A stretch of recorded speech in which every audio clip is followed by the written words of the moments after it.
Okay, today we are going to start our screen printing process.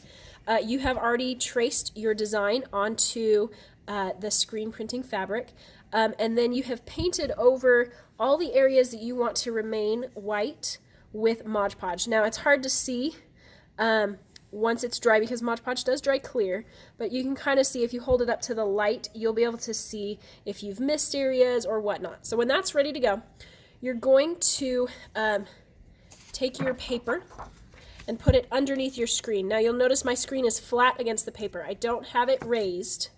It needs to be flat against the paper so that there's no space between the paper and your design. I'm going to make sure it's oriented the way I want it. Line it up with my paper. This would be the same if you were doing this on fabric. And then I'm just going to get a little bit of ink. I don't need a ton of it. And I'm going to put it up above my design.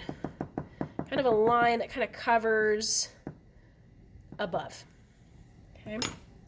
Then I'm going to take, this is actually the little cards that come with our ID cards. I collect these because it's really easy to smear the ink over it.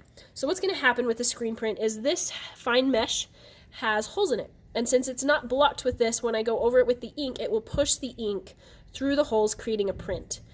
When I do that, I need to hold my my screen printing plate very still.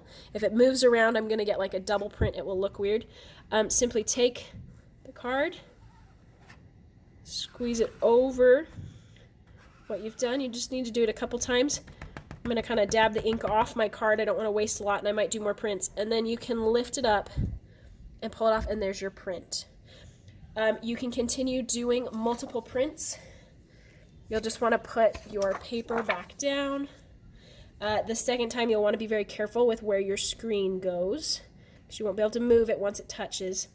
And this time, this last one, it kind of had lines in it, so I'm probably going to go back and forth a couple times. I just want to scrape all the extra ink off so there's no extra ink laying on. And if I'm holding it still, that won't be a problem.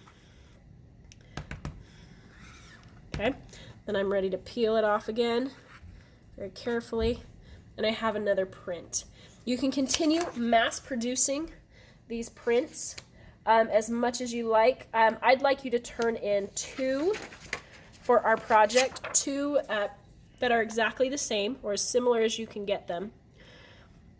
You want to be careful not to get it on the wood of your circle, the embroidery hoop,